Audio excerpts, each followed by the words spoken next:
여러분 안녕하십니까? 좋은 사람입니다. 이렇게 다시 만나게 돼서 반갑습니다. 앞 시간에서는 위기와 연기, 경락의 삶 사이클에 대해서 알아보았습니다.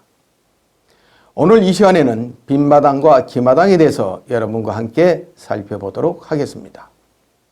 여러분들은 지금까지 살아오면서 발목을 삐었거나 허리를 삐걱해서 한의원 가서 침을 맞아본 경험이 아마 한두 번은 있을 것입니다. 허리가 아파서 한의원에 갔는데 어떤 한의원에서는 아픈 허리와 등에 침을 놓아주고 또 어떤 한의원에서는 아픈 허리가 아닌 손과 팔에 침을 놓기도 하고 발과 다리에 침을 놓아주는 경우도 있었을 것입니다. 다른 사례를 하나 보면은 나이가 많이 든 할머니분이 한의원에 오셔서 여기가 아프니 여기에 침을 놔달라고 하면서 본인이 아픈 부위 이렇게 볼펜으로 표시를 해서 그 자리에 침을 놔달라고 고집하는 경우가 있습니다. 아프지 않는 다른 곳에 침을 놓으면 에이 용한 침이 아니네 라고 얘기를 합니다. 아픈 곳에 놓는 것은 아시혈침입니다. 그리고 손과 팔이나 발과 다리에 놓는 것은 기마당을 적용한 침법입니다. 똑같은 통증이나 질병인데 침을 놓는 것이 다른 이유를 알기 위해서는 침술과 기마당, 빈마당에 대해서 알 필요가 있습니다. 경혈에 침을 놓으면 경혈마다 독특한 에너지 작용점들이 나타나는데 그 에너지 작용이 일어나는 부위나 영역을 기마당이라고 하지요. 기마당을 에너지 필드, 작용점, 반응점이라고도 합니다. 침을 놓고 효과를 보려면 기마당이 형성되어야 합니다. 경혈마다 독특한 기마당이 형성되고 경혈마다 형성되는 기마당의 크기와 부위가 모두 다릅니다. 자, 이제 본론으로 들어가서 큰 그림에서 생명체의 질병과 에너지의 순환에 대해서 살펴보기로 하겠습니다. 모든 생명체들이 병이 들고 죽는 것은 에너지의 불균형 때문입니다. 대자연을 이루고 있는 에너지의 양극성인 음과 양이 균형을 이루었기 때문인 것이죠.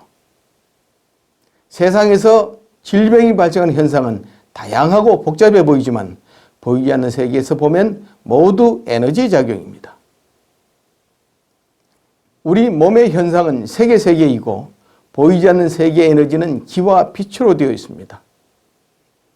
동양의학은 색과 기와 빛으로 이루어져 있습니다.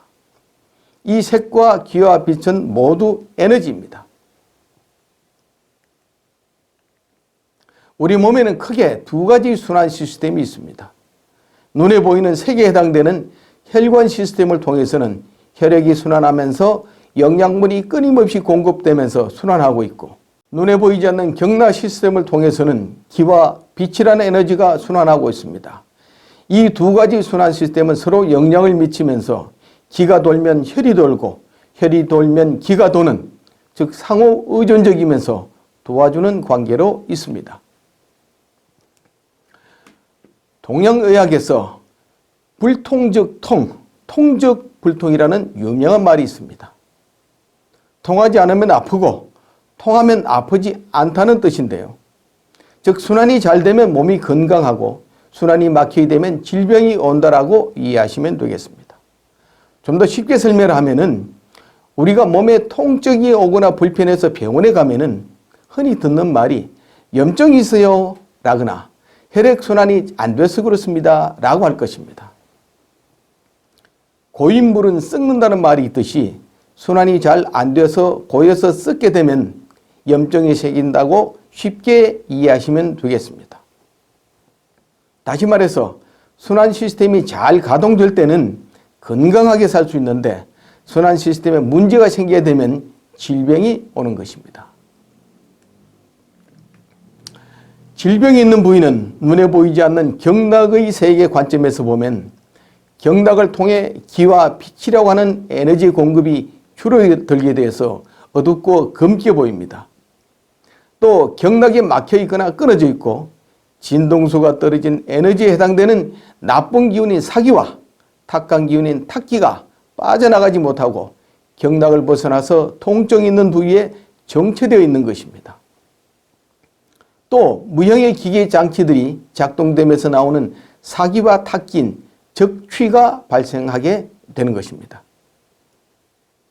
경락이라고 하는 에너지들의 흐름이 좋아지게 되면 기혈의 순환이 좋아지고 장부들이 정상적으로 작동되어 건강을 유지하게 됩니다. 반대로 경락이 일부 막히거나 경락의 흐름이 나빠지면 기혈의 순환이 잘 안 돼서 장부와 조직에 돌연변이인 암이 발생하거나 염증이나 통증을 유발하기 좋은 환경으로 변하게 되는 것입니다. 자, 다음은 기마당과 빈마당 개념에 대해서 알아보도록 하겠습니다.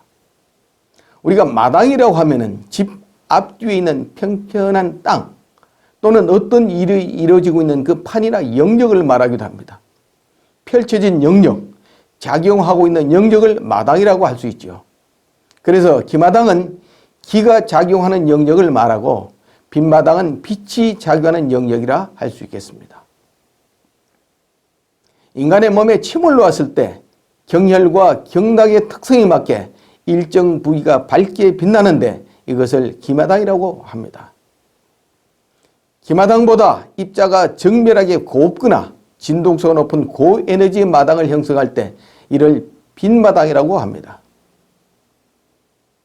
기마당과 빈마당은 연극무대에서 주연 배우에게 집중적으로 조명이 비춰지는 스포트라이트를 연상하시면 쉽게 이해할 수 있을 것입니다. 침술의 경우에도 장부 상통으로 침을 놓는 경우에는 일정 부위의 기마당이 아닌 빈마당을 형성하는 경우가 있습니다. 또 음식을 먹고 소화 과정을 거친 에너지도 입자의 크기에 따라 기마당과 빈마당을 형성하게 됩니다. 백회를 통해서 들어온 좌우유주대의 빛이 경락을 따라 흐르다가 특정한 부위에서 원형으로 밝게 빛나게 되는데 이 경우에도 빈마당이 형성됩니다. 그러면 이러한 기마당이 어떤 원리에서 작동되는지 살펴보도록 하겠습니다. 인간의 몸에 흐르는 경락은 눈에 보이지는 않지만 심장의 박동으로 인해서 경락이 흐르고 있습니다. 심장의 박동 증가는 자기장의 증가를 가져오며 자기장의 증가는 심생혈을 활성화시킵니다. 심생혈은 우리 몸의 전신순환을 촉진시키며 기순환과 혈액순환의 증가를 가져오게 되는 것입니다. 앞에서도 언급했듯이 기가 돌면 혈이 돌고 혈이 돌면 기가 돌게 됩니다.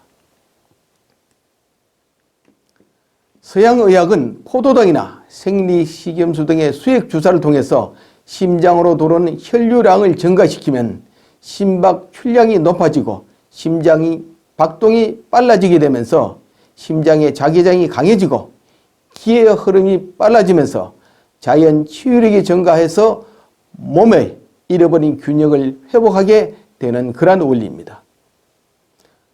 동양의학인 침술은 경혈을 자극하여 기마당을 형성하고 기마당이 형성된 곳은 다른 것보다 경락의 흐름이 최소 3배에서 10배 정도로 빨라지게 되는데 경락의 흐름이 빨라지면 혈액의 순환 또한 빨라지게 되는 것입니다. 다음은 기마당이 형성된 곳의 특성과 생리작용 기전을 살펴보도록 하겠습니다. 경혈의 자극으로 생긴 기마당은 인체의 국소 부위에 자기장의 변화를 가져오는 것입니다.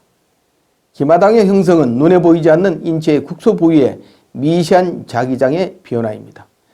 자기장이 주변보다 강해지면 그 부위에 특수한 에너지막이 형성됩니다.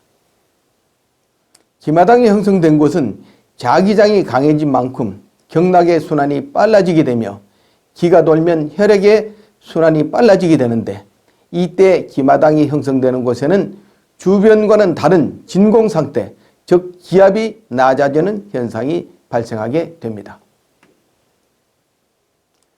그렇게 되면 기마당이 형성된 곳에 혈관 밖을 나온 의혈이나 진액순환이 원활하지 못해 생긴 담음, 조직의 손상에서 발생한 노폐물이 모이게 되고 이것이 생체 순환 시스템에 노폐물이 정화되고 치유되는 것입니다. 기마당이 형성되면 그곳은 치유가 시작되고 통증이 개선되기 시작합니다. 기마당이 형성되는 곳에는 병리 현상이 있는 곳에 상대적으로 어두운 기나 빛의 입자를 밝은 빛으로 변화시키는 작용이 일어나게 되는 것입니다. 자, 기마당이 형성되는 원리와 작용 기전에 대해서 이해가 되시나요?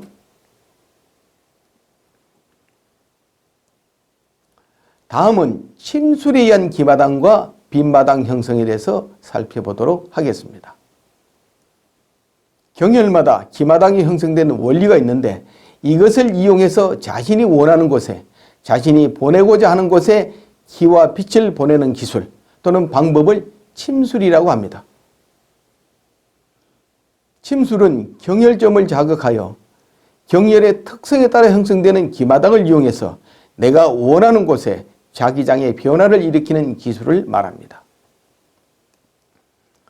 침을 쓸 때는 기본적으로 경혈의 특성을 알아야 합니다. 경혈이 어느 장부, 어느 위치까지 기를 활성화시키는지 정해져 있습니다. 오른쪽에 침을 넣으면 작용은 왼쪽에 일어나고 반대쪽에는 90%, 침을 넣은 쪽에는 10%의 작용이 일어납니다. 배꼽 아래에 침을 넣으면 그 작용은 위쪽에서 일어나고 배꼽 위쪽에 침을 넣으면 그 작용은 아래쪽에서 일어납니다. 이것이 대원칙입니다. 침을 넣으면 침 넣는 부위는 어둡거나 컴컴해지고 반대편이 환하게 밝아집니다. 기마당 형성 규칙을 살펴보면 경혈의 특성에 따라 형성되고 하나의 경혈에 나타난 기마당은 2곳에서 3곳 정도로 나타납니다. 2개의 경혈, 3개나 4개의 경혈이 동시에 자극되면 기마당이 형성되는 규칙이 달라지게 됩니다. 하나의 경혈에는 일반적으로 5가지 원리에서 기마당이 형성됩니다. 첫째, 장부상통에 형성되는 기마당이 가장 크고 빠르게 작용합니다. 두 번째, 표류관계에 형성되는 기마당은 장부상통에 비해서 속도는 늦지만 지속적으로 효과가 작용합니다. 세 번째, 자격을 쓸 때는 세 번째로 큰 기마당이 형성되지만 기마당이 작고 오래 지속되지 않습니다. 네 번째, 경혈점의 좌우의 상대 지점이나 음양의 원리에서 상하 반대되는 곳에 기마당이 형성됩니다. 왼쪽 어깨가 아픈 경우에 오른발에 침을 놓아서 치유를 할 수가 있습니다. 다섯 번째는 경혈마다 특수한 부위에 기마당이 형성되겠습니다. 경혈마다 기마당을 형성하는 것이 모두 다 다릅니다. 침을 놓을 때 형성된 기마당은 표류관계와 상통관계에 따라 달라집니다. 표류와 상통관계에 따라서 형성되는 기마당의 모양과 크기도 다릅니다. 정혈의 표류관계로 침을 놓으면 기마당이 형성되고 정혈의 장부 상토로 침을 놓으면 빈마당이 형성됩니다. 예를 하나 들어보겠습니다. 수태음 폐경의 정혈인 소상혈은 응급혈 중에 제일 우두밀 혈입니다. 이 소상혈은 민간에서 전해 내려오는 채했을 때 우리가 이렇게 실로 막 감아서 바늘로 이렇게 딱 따는 곳이 있죠. 그것이 바로 소상혈입니다. 이 소상혈에 침을 놓으면 작용인 폐의 기마당을 형성해서 폐의 기운을 활성화시킴으로써 호흡을 소통시킬 수 있습니다. 또 폐와 표류관계에 있는 대장의 기마당을 형성해서 대장을 활성화시킴으로써 대변을 소통시키게 됩니다. 폐와 상통관계인 방광의 빈마당이 형성돼서 방광을 활성화시켜서 소변을 소통시키게 됩니다. 따라서 이 소상혈에 침을 놓음으로 해서 호흡, 대변, 소변을 모두 소통시키게 되는 것입니다. 침술에 의한 기마당과 빈마당이 형성되는 개념이 이제 이해가 좀 되시나요?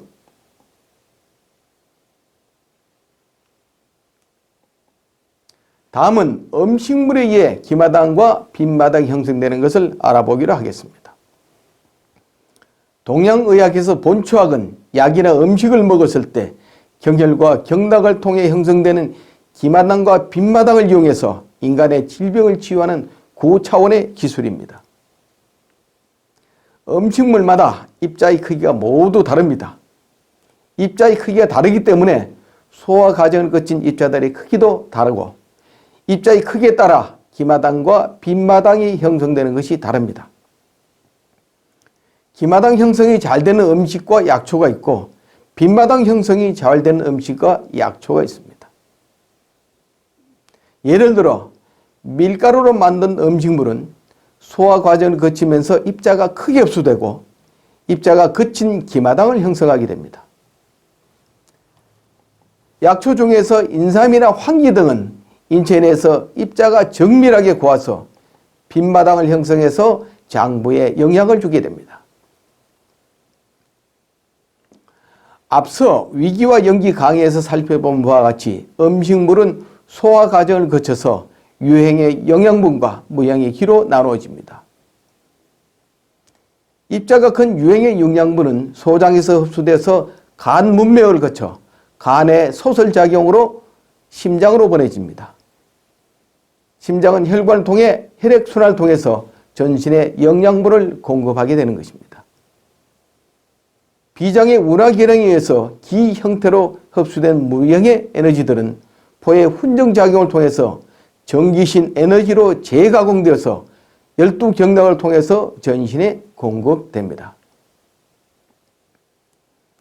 12경락을 통해서 흡수한 전기신의 에너지들은 육장육부와 우리 몸에 입자가 상대적으로 큰 것들은 기마당을 형성해서 흡수되고 입자가 작은 것들은 빈마당을 형성해서 장부를 빛으로 빛나게 하며 빛의 형태로 흡수되게 됩니다.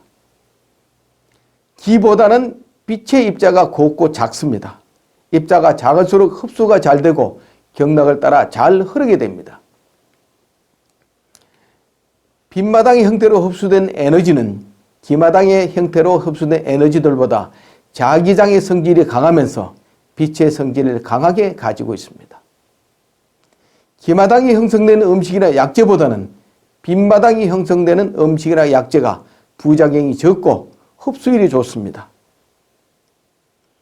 빈마당의 크기가 기마당에 비해 훨씬 더 크며 영향을 더 많이 미치게 되고 빈마당은 부작용이 일어나지 않습니다.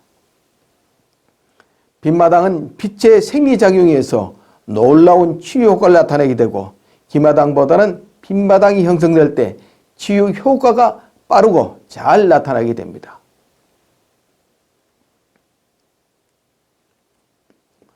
끝으로 좌우유주도의 빛에 의한 빈마당 형성에 대해서 알아보도록 하겠습니다. 앞의 강의 경락의 3사이클에서 좌우유주도에 대해서 살펴보았습니다. 기억이 나시는가요? 우주에서 매 2시간마다 12개의 파장이 빛이 들어와서 해당 사이클의 경락을 활성화하고 해당 장부에 빛과 생명 에너지를 공급한다고 설명드렸습니다. 자동차를 한번 생각해 보면 자동차의 에너지원은 휘발유와 배터리로 구분할 수 있습니다. 음식물이 소화 과정과 포의 훈정을 거쳐 생긴 전기신 에너지는 자동차에 비하면 원료인 휘발유에 해당한다고 볼 수 있습니다. 한편 백혈을 통해 들어온 좌우유주도의 빛은 자동차에 비하면 전원을 공급한 배터리에 해당된다고 볼 수 있습니다. 배터리에서 나오는 에너지는 자동차 시스템을 유지하기 위해서 꼭 필요한 에너지입니다. 백혈을 통해 들어온 좌우유주도의 빛은 심포에 있는 에너지 전환 장치에 의해서 12가지의 에너지로 분류되어서 해당 장부에 필요한 에너지를 공급하고 있습니다. 좌우유주도의 빛은 해당 사이클의 장부와 경락을 활성화시켜서 특정 부위에 빈마당을 형성하고 무형의 기계 장치들을 작동시키는데 꼭 필요한 에너지로 공급됩니다. 인간이 먹는 음식물은 인간이 살아가는데 꼭 필요한 에너지원입니다. 그러나 인간이 음식물을 통해 흡수된 에너지는 생명활동을 유지하는 데 필요한 에너지의 30% 정도에 불과하고 70%는 백혈을 통해 들어온 좌우유주도의 빛에서 공급을 받고 있습니다. 자, 이제 오늘의 강의를 마무리하겠습니다. 침술은 인체 내에 존재하고 있는 경락과 경혈의 특수성을 이용해서 아픈 부위에 기마당과 빈마당을 형성해서 치료하는 동양의학의 기술입니다. 침술은 경혈 자극을 통해서 특정 부위의 기마당과 빈마당이라고 하는 에너지망을 형성하게 되면 그 부위에 정체되어 있던 경락의 흐름을 빠르고 원활하게 해서 치료를 했던 것입니다. 기미를 이용한 본추학은 동물과 식물의 양력적 특성을 이용해서 오장육부의 기마당과 빈마당을 형성하고 기와 빛의 공급을 통해 장부를 치유했던 것입니다. 또한 자오유주도의 빛은 하루 24시간 내내 백회를 통해서 끊임없이 들어와 인간이 살아가는데 꼭 필요한 에너지를 공급하고 있는 것입니다. 자오유주도의 빛은 생명체의 생명력을 관리하는 빛입니다. 그동안 동양의학을 통해서 전승되어 온 경락 이론을 바탕으로 한 침과학, 기미론과 귀경 이론을 통한 본추학, 그리고 자오유주도의 이면에는 기마당과 빈마당이라고 하는 우주적인 진실이 숨겨져 있었습니다. 기보다는 빛의 입자가 곱고 진동수가 높은 고에너지이기 때문에 기마당보다는 빈마당의 효과가 더 크게 나타납니다. 앞으로 정신문명의 시대는 빛의 생리학을 기반으로 한 파동의학이 주류가 될 것입니다. 빛의 생리학을 기반으로 한 새로운 학문이 탄생하면서 인류는 질병으로부터 비로소 해방될 수 있을 것입니다. 이상으로 빈마당과 기마당에 대한 강의를 모두 마치겠습니다. 시청해 주셔서 감사합니다.